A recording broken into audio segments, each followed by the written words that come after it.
Estem enmig d'una tempesta global, sanitària, econòmica, ecològica, de valors. La vida s'ha fet més complicada, aparentment. El patiment s'ha estès. La por, l'angoixa, la soledat, la malaltia i la mort, que sempre han format part de la nostra vida, sovint a distància, ara s'han situat ben a prop. Davant d'aquest moment vital, és normal que vulguem cuidar-nos personalment. Substituir converses de terrassa de bar per videotrucades, abraçades caloroses per una icona al mòbil, les classes, el treball i els moments del grup per un Zoom. Això acaba passant factura. Aquest desgast emocional i l'esgotament psíquic ens fan preguntar-nos com cuidar-me. Però Jesús va més enllà, sempre va més enllà. És el moment de preguntar-nos com cuidem els altres? Com ell mateix fa amb els deixebles, amb els seus amics, amb les dones que el segueixen, amb els marginats que estima i perdona, apujant-se les mànigues de la túnica i amb una tovallola a les espatlles, endavant. Si ens fixem en Jesús, no podem oblidar que l'existència de cadascú de nosaltres està lligada a la vida dels altres. És fonamental renovar el sentit i mantenir l'esperança que la nostra tasca donarà fruit. De l'Evangeli de Joan. Jesús renta els peus als deixebles. Era abans de la festa de Pasqua. Jesús sabia que havia arribat la seva hora, l'hora de passar d'aquest món al Pare. Ell, que havia estimat els seus, que eren al món, els estimà fins a l'extrem. Mentre sopaven, quan el diable ja havia posat en el cor de Judas, fill de Simó Iscariot, la resolució de trair-lo, Jesús, sabent que el Pare li ho havia posat totes les mans i que havia vingut de Déu i a Déu tornava, s'aixecà de taula, es tragué el mantell i se cenyí una tovallola. Després va tirar aigua en un gibrell i començà a rentar-se els peus, a rentar els peus dels deixebles i a eixugar-los amb la tovallola que duia cenyida. Quan arriba Simó Pere, aquest li diu: Senyor, tu em vols rentar els peus? Jesús li respon: Ara no entens això que faig, ho entendràs després. Pere li diu: No em rentaràs els peus mai de la vida. Jesús li contestà: Si no et rento, no tindràs part amb mi. Li diu Simó Pere: Si és així, Senyor, no em rentis tan sol els peus, renta'n també les mans i el cap. Jesús li diu: Qui s'ha banyat només cal que es renti els peus, ja és net tot ell. I vosaltres ja sou nets, encara que no tots. Jesús sabia qui el traïa, i per això va dir: No tots sou nets. Després de rentar-los els peus, es va posar el mantell i s'assegué a taula. Altra vegada, llavors els digué: Enteneu això que us he fet? Vosaltres em dieu mestre i senyor. I feu bé de dir-ho, perquè ho soc. Si doncs jo, que sóc el mestre i el senyor, us he rentat els peus, també vosaltres us els heu de rentar els uns als altres. Us he donat exemple perquè tal com jo us ho he fet, ho feu també vosaltres. Avui és Dijous Sant, el dia de l'amor fratern. Voldria començar amb una frase del papa Benet XVI que diu que la societat cada vegada més globalitzada ens fa més propers, però no ens fa més germans. Avui celebrem en la litúrgia i en la vida el sagrament de la fraternitat de Crist. Això és la mateixa Eucaristia, acció de gràcies i taula parada pel germà que més ho necessita. Recordarem en la celebració d'avui, Dijous Sant, la commemoració de la institució de l'Eucaristia, el dia de l'amor fratern. Tots formem un sol cos. La fraternitat ens porta a l'esperança. Esperança en un món on la fraternitat es troba ben malmesa, destrossada i trepitjada pel pecat estructural i pels pecats dels uns contra els altres. Per això aquesta invitació d'avui a seure a la taula.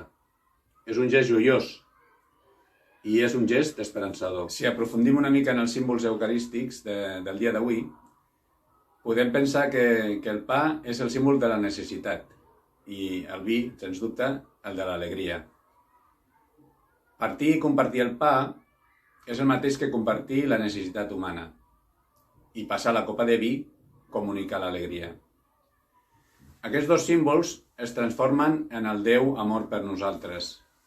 Dos elements que ens poden ajudar a reflexionar, però sobretot a viure la nostra vida i cuidar-nos i cuidar els altres.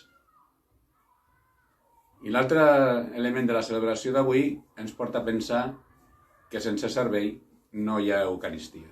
Moltes vegades pensem que el nostre dia a dia és un bon moment per a rentar els peus, que en Jesús no només és un signe de fraternitat i ajuda, sinó una crítica radical a l'estatus social. Un trencament amb les fronteres socials que no permeten, habitualment, veure aquell que està al terra, caigut, oblidat, marginat, invisible.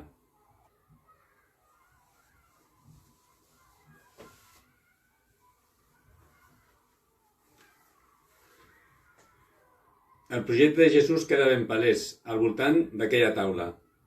És un moviment profètic de seguidors motivats per la bondat, la transparència i la incansable ajuda mútua. Aquest és el missatge que ens vol transmetre Jesús avui. Els nostres gestos, les nostres trobades, les nostres actituds han de ser les de Jesús. Voler donar la vida de forma gratuïta, de forma lliure. Davant de la fam i de les mancances personals, tenir una actitud de compassió que cerca alternatives comunitàries per saciar les persones. Acollida dels pecadors, les dones de mala fama, els recaptadors actuals. Reunir-nos amb ells i elles i compartir la taula. Establir una comunió i una intimitat amb el Pare que ens obre a la justícia i al servei. Jesús s'ajunta amb un determinat tipus de gent i expressa així la seva tendresa cap a les persones més excloses.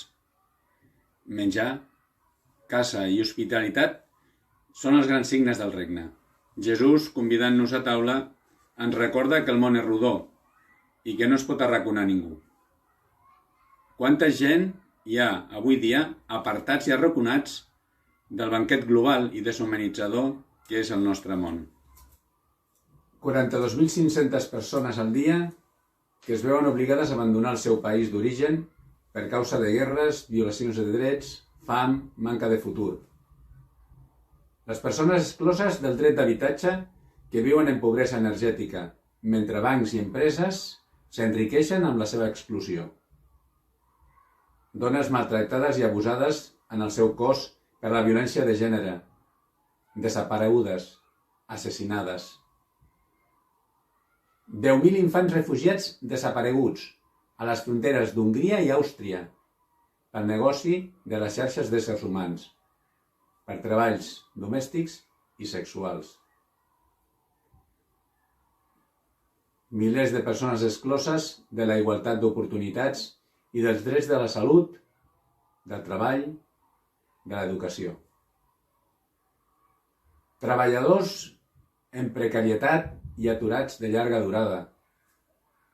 Treballadors en tallers clandestins als barris perifèrics de les nostres grans ciutats, a les maquiles centreamericanes o a les fàbriques tèxtils de Bangladesh, on es produeixen la major part de la roba que vestim. Comunitats senceres massacrades amb els seus líders, com Berta Cáceres, hondurenya, i tantes altres dones defensores dels drets humans i ambientalistes que lluiten per una mare terra expoliada pels interessos del lucre i del mercat que destrueixen i massacren. I un llarg etcètera. Celebrar l'Eucaristia és per a nosaltres avui una actualització de la memòria subversiva de Jesús en el nostre món. Per això li demanem que ens obri els ulls perquè el puguem anar trobant en cada rostre, perquè el puguem combregar cada cop que estrenyem una mà o dibuixem un somriure. Cada cop que mostrem la nostra cordialitat la nostra amabilitat als altres. Pensem en grans coses, accions pels més pobres, compartir la seva condició. Potser algun de nosaltres està cridat a fer-ho, potser alguns de nosaltres ho podem fer. Però sense deixar de banda que cal denunciar, que cal cridar les injustícies, que hem de defensar els drets. Per nosaltres, la majoria de nosaltres, moltes vegades la nostra acció directa és en el dia a dia, amb senzills actes d'amabilitat, amb senzills compartits amb els altres, en estones dedicades a aquelles persones que tenim al nostre voltant i que ho necessiten. Us vull convidar, com diu el nostre estimat i admirat Papa Francesc, en l'encíclica Fratelli Tutti, que cal recuperar l'amabilitat. L'encíclica Fratelli Tutti. Cal recuperar l'amabilitat. En un món individualista, amb un consumisme ferotge. Els altres es converteixen en obstacles per a la meva tranquil·litat. Encara és possible optar pel conreu de l'amabilitat. Les persones que ho fan són estrelles enmig de la foscor. Sant Pau als Gàlates diu d'ells que tenen un estat d'ànim que no és aspre, rude, dur, sinó afable, suau, que sosté i conforta.